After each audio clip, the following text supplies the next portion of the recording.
real need to fight the guy now. But look, he's got a couple of losses on his belt. You know, some of them was controversial. Some of them you could say was home decisions. Some of them, man, he just got robbed. Some of them he just didn't show up. It happens. You know, split decisions, draws, things like this happen. Okay, but everybody knows this guy is good and brings it every time. You understand what I'm trying to say? So they're going to avoid fights with that guy because at the end of the day, he ain't got no marketability to a point to where justify getting a $20 million payday. And this undefeated guy over here just got a look about him, got a style about him and stuff like that. You know, hey, if he can get to 30-0, let's sign the dot. You know, now you built it up. Now we can fight for, you know, I'm going to get 30 million, you going to get 25, you know what I mean? That's not a bad deal, you know? So this guy here is going to avoid fighting him. The champion ain't going to really fight him because he don't got no need to fight him. So you're pretty much at your own mercy. So when you're a dangerous fighter like that, usually you're more dangerous to your own career than you are to anybody else's career because ain't nobody going to really give you the shot. Okay? But are the champions really ducking you? No. They stand nothing to gain from fighting you. Why even go through that? I'm at the top of the mountain, so you got to come to me. So it's really on the fighter. And it's very hard for the fighter because, like I said, the up-and-coming fighters aren't going to risk a loss, which could mess up their money in the future with future champions. So you're pretty much fighting nobodies. You're pretty much fighting guys that you can and will beat. And every victory you get don't bring you no closer to a championship match. And that's the dilemma. So, you know, when Mike McConnell was first saying what he sounds, man, he's kind of tripping, man. But in a sense, I really started going back and looking at his career and looking at his win losses and who he fought and all that. You know, he really didn't get the chance in the early to mid 80s. You know, he did get a title shot. He won his first title in 84. But out of all of the 5 fighters that, you know, probably was on the level, the ones he named, the Great Four, the Fab Four, he never had a fight with none of them. You know, he never fought Durant, never fought Hagler, never fought Hearns, never fought Leonard. He did fight Donald Curry, and he beat Donald Curry. You understand what I'm trying to say? And I remember this back in the day. I remember it was, I think it was KO magazine or something. It was either The Ring or KO magazine. I think it was KO. Or Boxing News or whatever, Boxing Illustrated. They had like 3 boxing magazines back then. Okay, and they had, I think it was Hagler versus Hearns.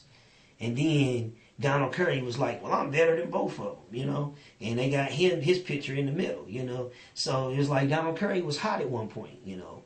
Called him the Cobra, you know, and he was cold too. He was in the lighter weight though. He was like a junior welterweight, you know, where these guys was like either junior middleweights, or welters. He was like down like about 2-3 weight classes from whatever they was, but he was in the mix.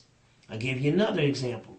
Sugar Ray Leonard was supposed to have fought Marvin Hagler in 1982 after he had fought Thomas Hearns. Okay, I think he had 1, maybe 2 more fights, and then he found out his eye was all jacked up. He had a detached retina. So then he retired. Okay, now eventually he did fight Marvin Hagler in 1987. And that was only after he had became a commentator and he really studied Marvin Hagler. Who Hagler really is a throwback to that early to mid 70s era as well. When Leonard was still, you know, in the Olympics, you know, as an amateur fighter, Marvin Hagler was already well into his pro career. So he didn't really start coming into his own and really developing that reputation until like the early 80s, till the 80s, you know what I'm saying, at that particular time, you know. So sometimes it takes a lot of guys 10 years, 12 years in the game, especially if they have a certain type of style like a Marvin Hagler or something like that. It take you a while to establish yourself. And basically, he just became a knockout artist. And once he became a knockout artist, that's when people started taking more seriously. You understand what I'm saying? Because he was a knockout artist and he started striking his fear. He had the bald head, you know, he was muscular, he was mean. He just took on this like a smaller version of a Debo. He just took on like this Darth Vader, you know, type, this Eliminator type guy, man. And he would come in and punch himself in the face in between rounds. This dude was on some other stuff, man. And he was knocking dudes clean out. He had hands, dude. He'd drop you, dude. He was a punisher. Because he was like, man, early on, he got a lot of them bad decisions and stuff.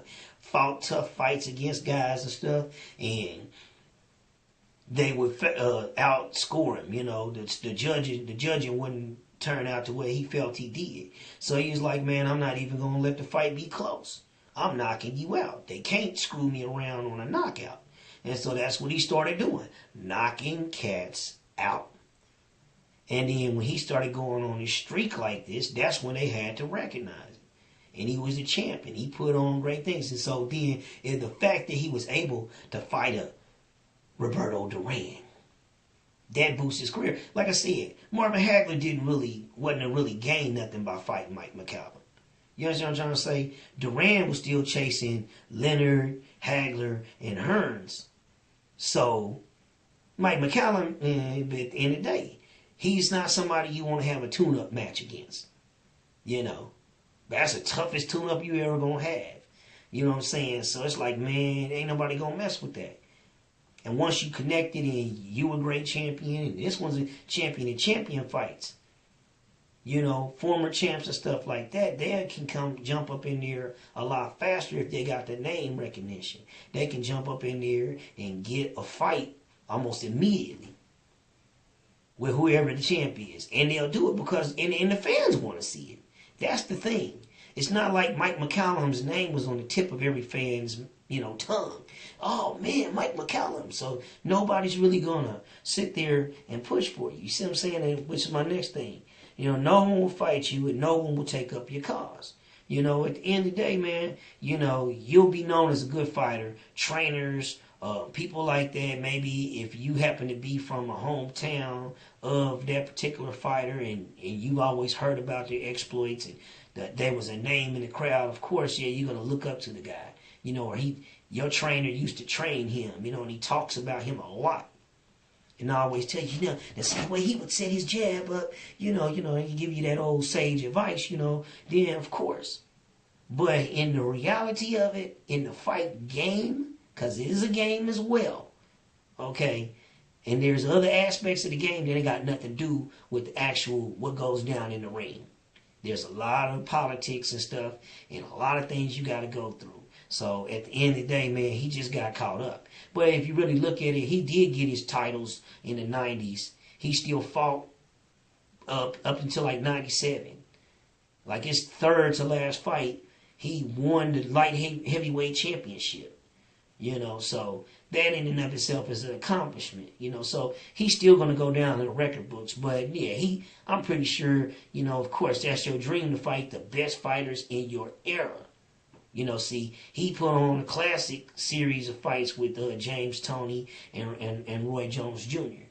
So, you know, at least, you know, salute them. But again, for Roy Jones Jr. and James Toney, that's a perfect type of a fight because that's a name type fighter out there that comes from a different era that has fought the wars.